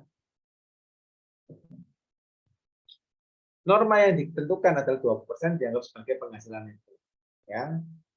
Mindy belum menikah dan tidak memiliki tanggungan. Jadi terkait dengan status PTKP. Ya. Terus berapa pajak yang harus dibayar oleh Mindy? Nah, ini pertanyaannya ya. Berapa pajak yang harus dibayar oleh Mindy? Ya. Jawabannya seperti ini. Ya, jadi jawabannya adalah ya. Anda boleh capture silakan kalau tahu tidak aja ya. Jadi yang jawabannya adalah yang pertama 1 miliar ya dikalikan 20%. Ketemunya 2 juta karena ini dianggap penghasilan tentunya berapa ya? Harus coba dari dulu. Terus dari situ Anda kurangin 54 juta adalah PTKP. PTKP dan 54 juta per orang ya. Kalau kawin ketambahan lagi 100 kawinnya 4,5 juta ya. Kalau punya anak ketambahan lagi 100 punya anaknya 4,5 juta maksimal 3 orang anak ya. Nah, anaknya maksimal 3 tapi istrinya cuma boleh 1 ya. Jadi kalau istrinya ada 2 nggak boleh diakui satunya ya. Ini pertanyaan yang sering ditanyakan sama teman-teman ya. Nah, hasil bersihnya adalah 146 juta. Ini pajak penghasilan yang kena pajak ya yang ini. Saya kasih gambar. Ya. Salah. Namanya. Ya. Ya, 146 juta. Terus pajak yang dibayar ini kurang lebih Bapak Ibu ya, 60 juta kali 5%, 60 juta kali 15%, ketemunya 15,9 juta. Ya, ini untuk pajak yang dibayar. Nah, lanjut Bapak Ibu. Kasus yang kedua ya. Ini biar Anda punya gambaran ya. Dari total pajak 15,9 juta yang dibayar oleh Mindy untuk SPT 2022. Ternyata Mindy pernah mendapatkan bukti potong PPh baru dari pihak lain. Ini terkait dengan uang muka ini ya. Sebesar 2 juta. Terus di akhir tahun 2022 ternyata Mindy juga pernah melakukan impor dan mendapatkan bukti potong PPh sebesar 1,5 juta. Ya. Berapa pajak perhutang yang masih harus dibayar oleh Mindy untuk SPT tahun 2022? Ya, gampang ya. Jadi simpelnya adalah 15,9 ya. Dikurangi 2 juta karena sudah pernah dipotong ya, dikurangi 1,5 juta karena pernah bayar. Jadi Mindy cuma di akhir tahun nambah bayarnya cuma 12,4 juta. Jadi bayarnya bukan full 15,9 tapi dikurangi dari uang muka tadi. Ya ini contohnya. Terus yang ketiga, ini ya, ini dibayar maksimal di bulan Maret 2023. Jadi Anda sekarang sudah Februari akhir gitu ya, Februari akhir ya, ini dari Februari akhir, jadi sudah siap-siap ya, karena 2023 sudah harus Maret harus sudah bayar PPh Maretnya, gitu ya. Ya, di Maret harus sudah dilaporkan. Nah, terakhir Bapak Ibu ya, terkait dengan ini ya, ini sinkronisasi harta dengan utang ya. Tahun 2021 Mindi memiliki total harta sebesar 500 juta ya, total utang ada 150 juta ya. Jadi harta bersih Mindi, nah ini diperhatikan dengan harta bersih ya, karena harta dikurangi hutang ketemunya harta bersih ya, adalah sebesar 350 juta ya. Terus tahun 2022 Mindi mendapatkan keuntungan bersih sebesar 200 juta ya. Nah, biaya hidup Mindi, nah ini ibarat saya ngajarin Anda untuk membuat kertas kerja, membuat kertas kerja ya. Jadi kalau Anda punya keuntungan 2 juta, ada biaya hidupnya. Misalnya biaya hidupnya selama tahun 2022 Mindi ada 5 juta per bulan ya. Berarti 60 juta per tahun ya. Terus biaya pajak yang dibayarkan Mindi tahun 2022 adalah 15,9 juta, ini juga pengurang juga untuk penghasilan keuntungan ya, keuntungan dikurangi. Terus Mindi juga ada membayar pokok hutang ya sebesar 30 juta per tahun, di mana 26 jutanya adalah membayar pokok dan 10 jutanya adalah bunga. Ya, jadi yang bisa nanti mengurangi saldo hutangnya cuma 26 juta, tapi yang mengurangi saldo cash-nya adalah 36 juta. Ya, karena total semua ya. Terus berapa harta bersih yang dimiliki Mindi di akhir 2022? Nah, ini pertanyaannya. Jadi Anda mesti hitung untuk Anda sendiri kira-kira berapa sih sebenarnya harta bersih saya di akhir 2022. Ini Anda mesti punya kertas kerja ya. Jadi Anda nggak bisa ingat-ingat, oh ternyata harta saya itu harusnya tinggal ini loh ya. Seringkali itu salah ya, dan seringkali itu lupa ya. Nah, hartanya banyak tambah lupa lagi ya. Nah, tentunya ya Bapak Ibu ya, jadi ya jawabannya ini. Jadi penghasilannya, jadi untuk hitung ya, yang pertama adalah penghasilan bersih dikurangi biaya pajak ya. Jadi 200 juta dikurangi 60 dikurangi 5,9 sama dengan 12,1 juta ya. Ini adalah penghasilan bersih sebelum Anda bayar utang ya. Dari sini ini dikurangi cicilan utang ya 36 juta ya. Jadi Anda lihat dikurangi 30 juta itu bayar utang, tapi karena kita mau tahu saldo harta bersihnya, maka tak anggap bukan biaya adalah 26 juta itu bukan biaya. Ya, bisa tambahkan 26 juta. Nah, berarti penambahan harta bersih Mindi di tahun 2022 adalah 114,1 juta. Ya, karena dia dari total biaya pendapatan ya, dia masih ada 114,1 juta ya. Nah, untuk menghitung harta bersih akhir tahun 2022, di harta bersih 2021 350 juta, tambahan harta bersih 114,1 juta di 2022, berarti harta bersihnya Mindi di akhir 2022 adalah 464,1 juta. Ya, ini semoga nggak bingung ya. Soalnya sudah mulai angka ini biasanya banyak yang bingung ya. Moga-moga nggak bingung. Kalau bingung ya nanti silakan ya kalau mau DM saya ya. Itu Bapak Ibu kurang lebih itu, dan ini Bapak Ibu ini bisa Anda lihat ya di kolom harta Anda nanti. Intinya Anda coba cek hartanya harus kurang lebih segitu. Dan rupanya apa? Rupanya macam-macam. Jadi bisa Anda berubah bentuknya. Misalnya dulu bentuknya bank, sekarang bentuknya jadi saham ya nggak apa-apa. Anda bentuknya deposito, sekarang bentuknya berupa rumah ya nggak apa-apa. Jadi pokoknya Anda coba cek saldo akhirnya harus itu harta bersih Anda. Ya, kurang lebih itu Bapak Ibu ya. Bila teman Bapak Ibu ada yang mungkin pusing mau ngobrol, mau sharing, monggo ya, boleh ke Instagram saya langsung atau ke Instagram itu consulting, monggo ya. Oke, kurang lebih itu Bapak Ibu ya. Saya close, saya kembalikan ke Bu Devi. Oke, siap. Terima kasih. Cukup banyak ya Pak ya, ternyata pembahasan soal pajak ini saya mendengarnya udah lelah sepertinya. Kalau ngomongin soal pajak, karena begitu banyak dokumen-dokumen yang harus dipersiapkan. Ini udah ada pertanyaan lewat chat, tapi Pak Arjo udah angkat tangan. Mungkin dengar Pak Arjo dulu ya Pak ya. Monggo Ibu, silakan. Silakan Pak Arjo. Iya, jadi dua pertanyaan aja untuk menyingkat waktu. Kalau Ya, untuk laporan pajak ini, apakah berlaku hanya bagi UMKM atau perseorangan yang tinggal bekerja atau punya usaha di Indonesia saja? Bagaimana dengan yang di luar negeri, misalkan di Amerika gitu?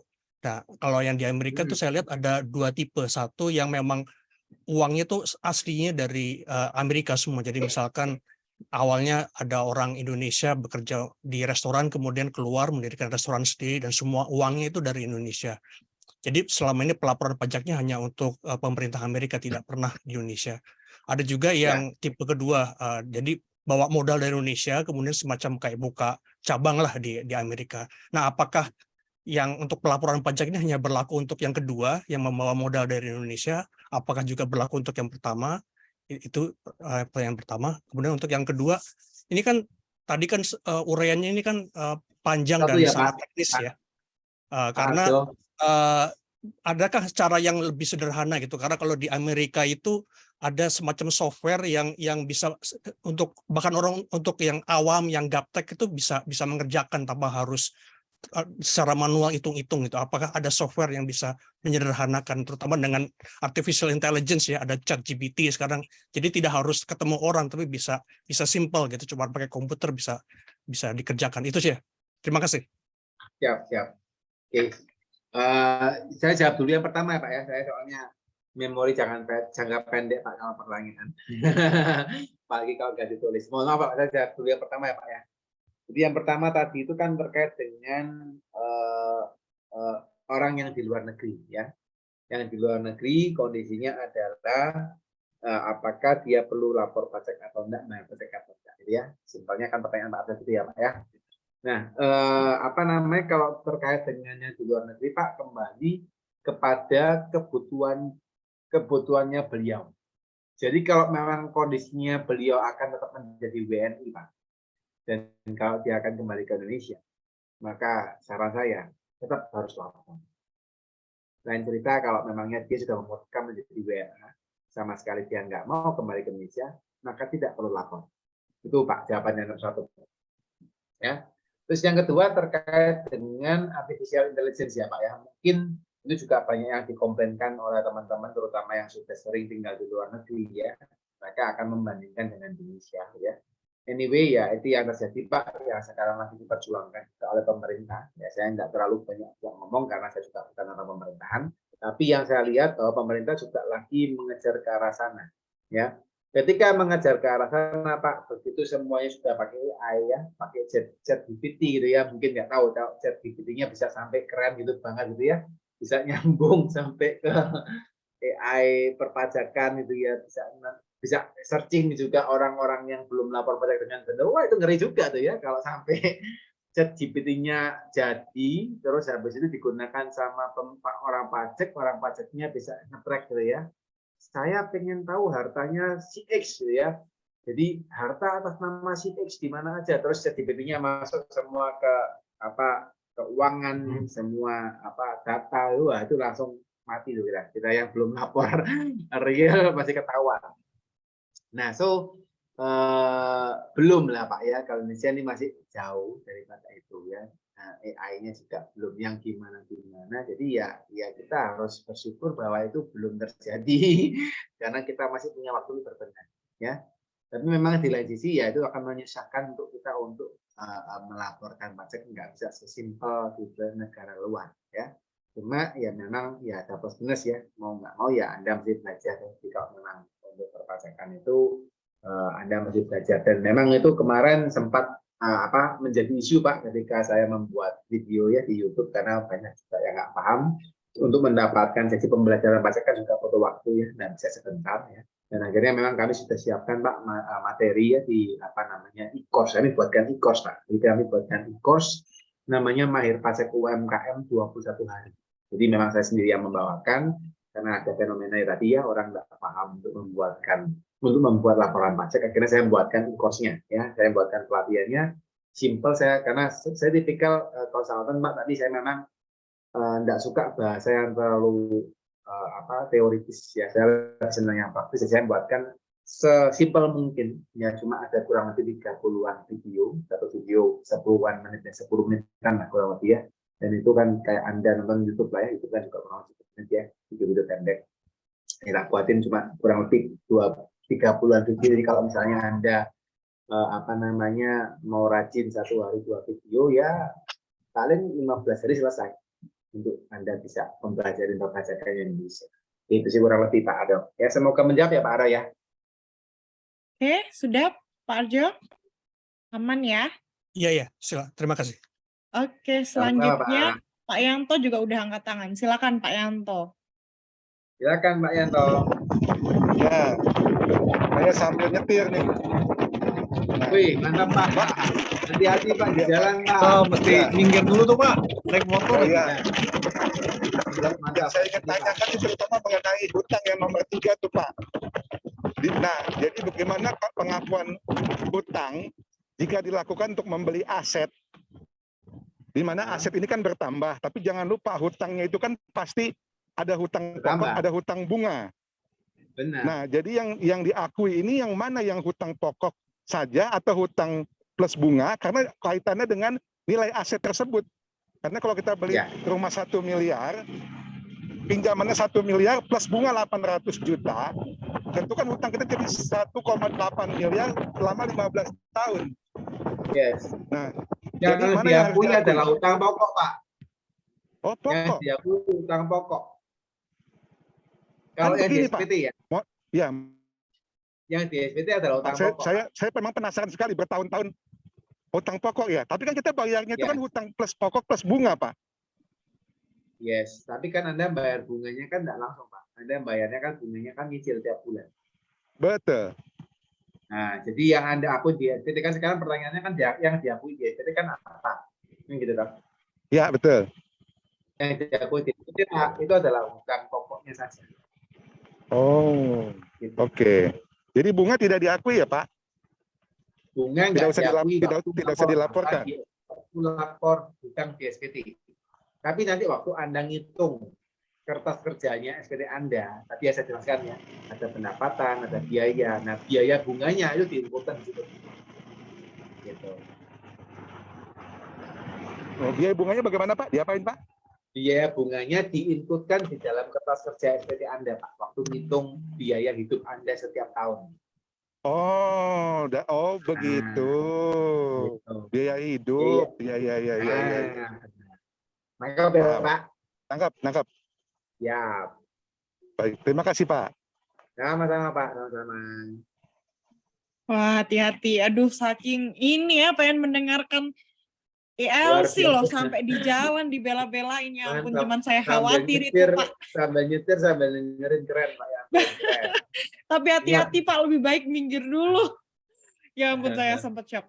Oke, langsung diserbu ini oleh Pak Suwandi. Silakan, Pak Suwandi. Waktu dan tempat dipersilahkan. Oke, thank you Pak Dedi. Ya, thank you, Pak. Iya, itu melanjutkan pertanyaan mengenai yang hutang rumah ya, KPR ya istilahnya kan Pak, kalau misalnya seperti itu ya. Nah, kalau tadi Bapak katakan bahwa yang dilaporkan dalam SPT itu adalah hutangnya hanya hutang pokok, terus pembelian asetnya ini. Nah, saya mau tanya mengenai aset nih, hartanya. Ketika kita membeli hartanya, misalkan rumah tersebut senilai 1M, transaksinya, harga rumah yang kita mau itu misalnya 1M. Tapi pada kenyataannya, pada umumnya, transaksi yang diakui dalam perpajakannya, pembayaran pajak dan itu nggak nyampe dengan nilai 1M. Ya, itu saya rasa sudah rahasia umum. Biasanya NJOP plus 30%. Nah, pertanyaannya adalah dalam pelaporan pajaknya itu, harta itu yang kita laporkan itu adalah NJOP plus 30% atau yang 1M-nya, karena ini berkaitan sama aliran cash flow kita. Betul kan, Pak ya? Terus pertanyaan yang berikutnya adalah, kalau misalnya kita melaporkannya adalah hutang, dan hanya hutang saja, sedangkan bunga itu dianggap sebagai biaya, saya nggak tahu nih ini abu-abu atau tidak. Cuman kesannya itu jadinya kita sebagai warga negara wajib pajak itu kita dirugikan. Betul nggak Pak? Kenapa? Karena kita membayar harga melebihi dari harga yang kita beli. Udah pasti dong Pak. Harga rumah 1 miliar dengan KPR, nilai aset tersebut kan nggak mungkin jadi 1 miliar lagi. Sedangkan ketika penjualan itu terjadi, kita membayar pajaknya juga kan lebih dari, artinya apa ya? Membayar pajaknya jadinya, maksudnya hitungannya nggak masuk gitu Pak, secara cash flow ataupun itu. Nah, menurut pandangan Pak Deddy itu kayak gimana? Bentar. Jadi yang pertama itu tadi itu soal, nah ini saya memori jangka pendek Pak. Ya, soal harta Pak, harta yang kita beli seharga 1 miliar. Nah, ya. Nah, laporan pajaknya kan nggak 1 miliar kan Pak? Ya Pak, saya takut dulu Pak. Harta yang pertama Pak, jadi gini, ini kan dilema. Jadi antara kita itu waktu membeli harta misalnya let's say harganya 1,5 miliar ya, tapi karena kepentingan supaya membayar pajaknya lebih murah dan secara umum mereka mintanya NJOP plus 30%. Jadi yang diakui di AJP-nya Bapak ketemunya cuma 1,2 miliar lah misalnya, ya misalnya 1,2 miliar. Berarti kan ngakui pembelian hartanya kan kayak gitu. Nah, cuma kan kalau misalnya ngakuin lebih murah ini kan kembali kepada Bapak utang atau enggak. Ya, kalau misalnya AJP cuma 1,2 miliar, padahal beri 1, miliar, berarti kan Bapak utangnya lebih kecil. Gitu ya. Ada bahwa akhirnya yang diakui di SPT yang diakui adalah 1,2 miliar. Nah, ini saya enggak berani komentar Pak ya, enggak berani komentar, Anda harus mengakui seperti apa. Cuma kalau yang saya lakukan selama ini Pak, ya, karena kebetulan saya dapatnya adalah misalnya saya KPR gitu ya, saya KPR dengan nilai yang resmi gitu ya, nilai yang real-realnya, maka ya saya akui dengan harga beli yang saya lakukan, gitu ya. Dan saya biasanya mendorong kalau misalnya Anda melaporkan harga di SPT, ya sebaiknya sesuai dengan harga belinya. Itu sih Pak kalau dari saya ya. Tapi pelaksanaannya di lapangan ya kembali ke masing-masing, kayak gitu. Karena memang antara pajak SPT ya, SPT yang di harta ya, kalau harta Anda dengan dengan sinkronisasi harta ya, akta jual beli di Dinas Pertanahan itu masih belum sinkron. Jadi saya tidak berani komentar, nanti kembali ke masing-masing. Itu yang pertama. Yang kedua tadi terkait dengan pengakuan hutang ya Pak ya, pengakuan hutang ya.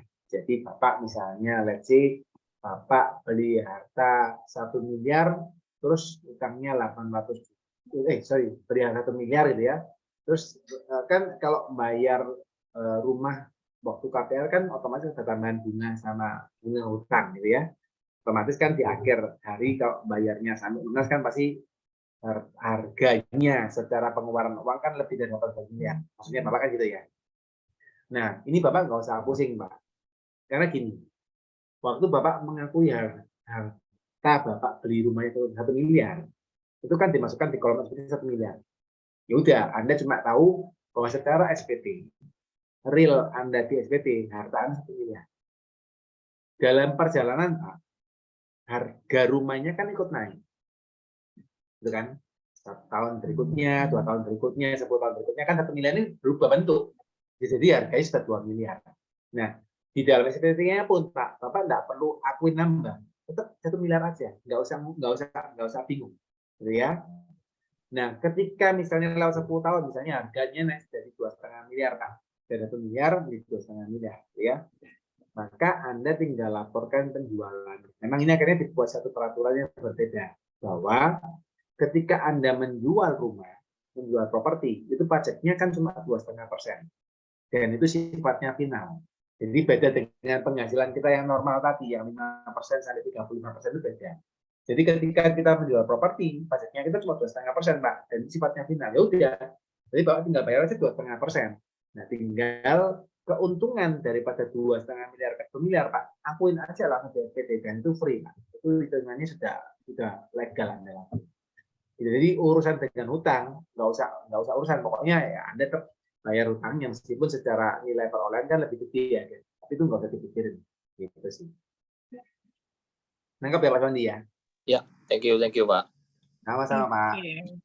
Ini Pak ada pertanyaan di kolom komentar dari Ya. Bu Nur Sabrina. Selama 1 tahun terakhir banyak perubahan peraturan apa aja sih Pak? Gitu. Terus mungkin bedanya apa yang signifikan? Terus Banyak, kalau Bu. yang Pak Raymond, Bu Nur Sabrina aja. Ya, Bu Nur Sabrina ya, tahun terakhir peraturan berubahnya banyak gitu ya. Saya kalau ditanyain peraturan kadang-kadang sampai lupa ingat deh, kadang-kadang soalnya berubahnya banyak banget, tarifnya berubah, aturannya berubah gitu ya. Kalau caranya berubah, ada undang-undang cipta kerja, ada undang-undang HTT gitu ya. Jadi kalau saya tanyain, saya mestinya Pak, saya akan baca lagi gitu ya. Yang saya topiknya hari ini saya ada konsultasi soal konstruksi ya, jasa konstruksi. Itu tarifnya saya lupa kalau ganti. Oh iya ganti tarifnya. Saya lihat, oh iya ternyata tarifnya ganti ya. Mohon maaf memang karena peraturannya ganti ya.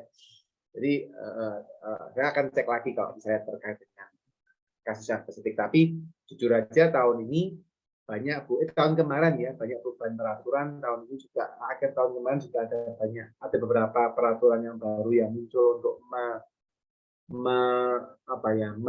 memberikan penjelasan ya. Itu kurang lebih. Jadi sih Bu kurang lebih ya peraturannya. Oke. Semoga menjawab. Oke, ada satu lagi pertanyaan sebelum kita menutup LC pada malam hari ini.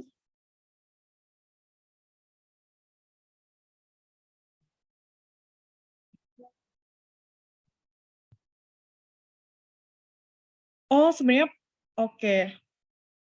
Ada lagi nih pertanyaan. Dari Pak Franky Jamin. Selama ini kami lapor pajak dengan hard copy. Apakah lebih baik tetap dengan hard copy untuk tahun pajaknya? Terus kemudian Bu Nur Sabrina ternyata juga tanya di atasnya, Pak, jika UMKM tapi dipotong PPh, jadi PPh-nya tidak berlaku karena kita bayar pasal 4 ayat 2 yang 0,5%. Itu gimana? Oh ya, gimana Pak? Ini Pak. Soalnya juga banyak pelaku UMKM. Pak Franky Jamin, selama ini lapor pajak dengan hard copy enggak pernah ada Pak, sekarang Pak sudah Pak. Itu lapornya ke siapa Pak? Lapornya ke konsultan mungkin ya, konsultannya yang buatin Mas itu. Tapi sekarang lapornya sudah nggak bisa online, nggak bisa offline, nggak bisa hard copy Pak. Lapornya semua pakai online. Online, benar-benar. Ya. Pak Franky tolong dicek dulu Bapak sudah punya namanya EVIN enggak? Takutnya jangan-jangan malah belum pernah lapor di EVIN. Saya yang khawatir itu. Ya, jadi Bapak harus buat EVIN. Kalau Bapak lapor offline dapat hard copy, Pak, takutnya belum pernah lapor. Nanti malah dianggap petugas pajaknya nggak pernah laporan malah. Ya, tolong dicek dulu ya Pak. EVIN namanya Pak. Terus untuk Bu Nur ya, jika UMKM dipotong PPh 23. Jadi ini kalau misalnya dipotong PPh 23, Bu, Ibu mesti buat dulu namanya surat keterangan SKB, surat keterangan bebas. Jadi minta dulu surat keterangan bebas ke ini ya KPP supaya Anda nggak dipotong PPh 23 ya, karena Anda bayar PPh UMKM 0,5%. Gitu sih. Kurang lebih itu Bu Nur ya. Oke, siap. Terima kasih Pak Dedi sudah bercerita panjang soal pajak ini. Wah, saya mendengarkannya cukup sulit mencerna. Karena saya juga harus lapor pajak kan. Maksudnya meskipun kita bahkan tidak punya aset yang besar atau gaji kita bahkan tidak yang berpuluh-puluh juta pun juga tetap harus lapor pajak. Ayo jadi warga negara yang baik ya Bapak Ibu ya. Baik, terima kasih banyak Pak Dedi. Tapi sebelum itu saya boleh juga lagi share tentang iCommunity dan ada acara apa aja sih di iCommunity ini ke depannya? Oke, saya izin share screen dulu ya.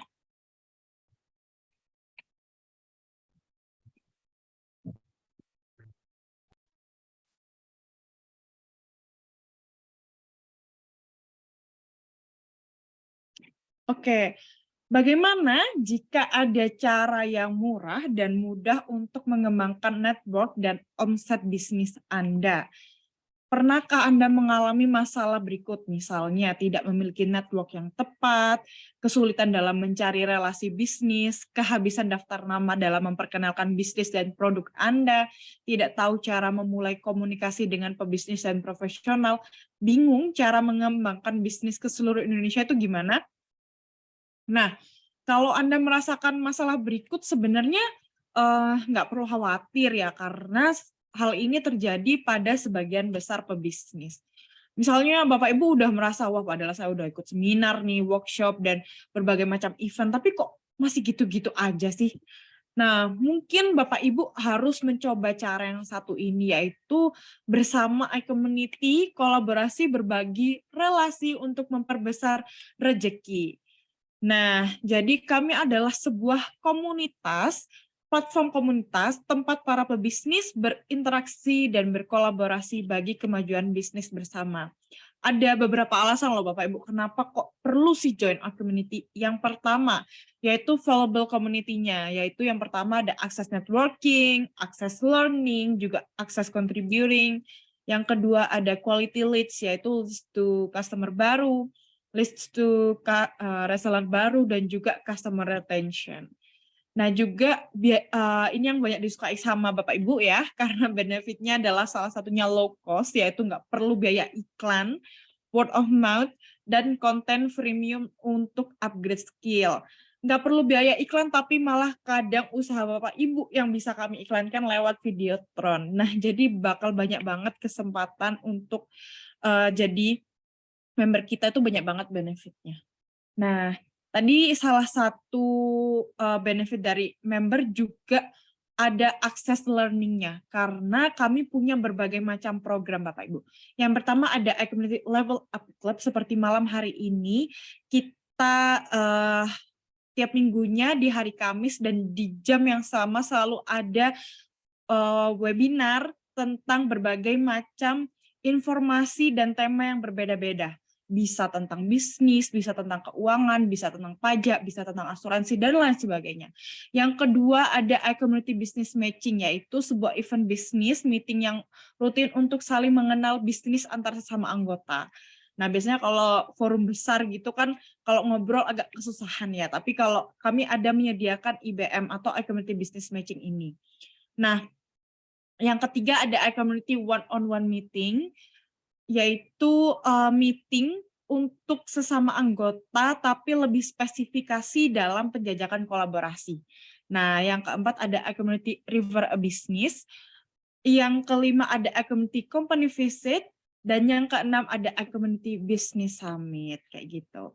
How to grow your business with iCommunity.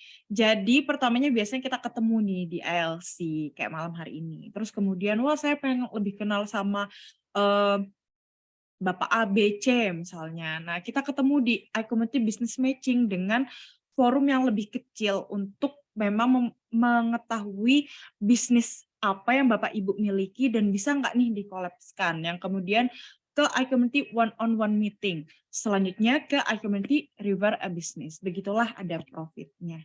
Nah, ini salah satu contoh iCommunity Business Matching. Jadi kita punya ada dua, online dan juga offline. Nah, kalau online bisa langsung dilihat di website kita di iCommunity.id. Terus juga ada iCommunity Business Matching offline-nya. Nah, ini terjadi IBM ini nggak perlu khawatir kalau misalnya, wah saya ada di luar Jakarta. Nggak apa-apa Bapak Ibu, kita bisa hadir di kota mana aja. Bahkan kalau misalnya Bapak Ibu ada di luar negeri, kami juga bisa kadang ke luar negeri. Kayak gitu. Jadi biasanya kita ada acara di Palembang, Surabaya, Malang, Batu, Jogja, Semarang, dan lain sebagainya. Bahkan waktu itu kita juga sempat ke Malaysia dan juga Singapura.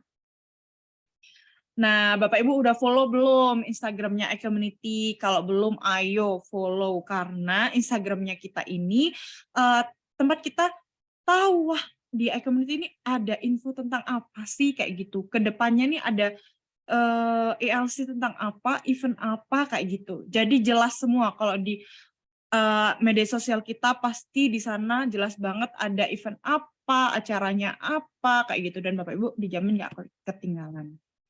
Nah, ini adalah YouTube kami di iCommunity.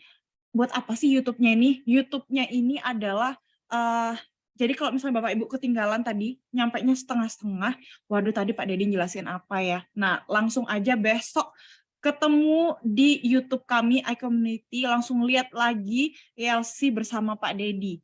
Jadi kita bisa lihat siaran ulangnya, gitu. Nah, jangan lupa Bapak Ibu, minggu ini ada Indonesia Digital Transformation Forum, yaitu forum dalam rangka ulang tahun iCommunity yang pertama. Kapan itu? Di tanggal 25 Februari 2023. Jadi kita malam minggu bareng iCommunity di Ibis Harmony. Nah, ngapain aja sih di sana? Jadi di sana bakal kita ngobrol tentang bisnis, properti, banking, wellness bersama orang-orang keren. Ada Bu Susanti, Dr. Bayu, Pak Andi, Pak Tommy, dan masih banyak lagi lainnya. Jadi jangan sampai ketinggalan, langsung aja menghubungi Bu Delisa di 0851 5654 1852 atau daftarnya di www.idtf.id. Kalau masih, aduh gimana sih bingung, boleh follow aja Instagramnya kita di idtf.id. Nanti langsung ada link cara daftarnya di situ. Gitu. Oke, terima kasih banyak. Pak Dedi, malam hari ini sangat keren sekali berbicara tentang pajak. Boleh ya Bapak Ibu sebelum kita menutup, kita foto bersama. Seperti biasa, meskipun kita online, kita tetap harus punya dokumentasi. Boleh dinyalakan Bapak Ibu videonya? Oke, foto bersama ya. 3, 2, 1, senyum. Oke, terima kasih banyak. Ada Pak Muhammad Al-Ghifari dan Pak Oka Robi. Terima kasih banyak malam hari ini Pak Dedi. Jangan bosan-bosan ke Sama-sama Ibu, sama-sama. Meskipun sudah 3 kali, bisa lagi ya Pak. Siap Ibu, siap. Oke, siap. Terima kasih. Mungkin bisa langsung di end all ya ini ya Pak Juanda ya. Masih di mute? Masih ke-mute. Thank you semua. Ya, kita ucapkan bareng-bareng. Thank you Pak Dedi. Thank you. Semua. Thank you. Sehat-sehat semuanya. Oke, saya end all ya. Ya, bye-bye. Bye. Thank you.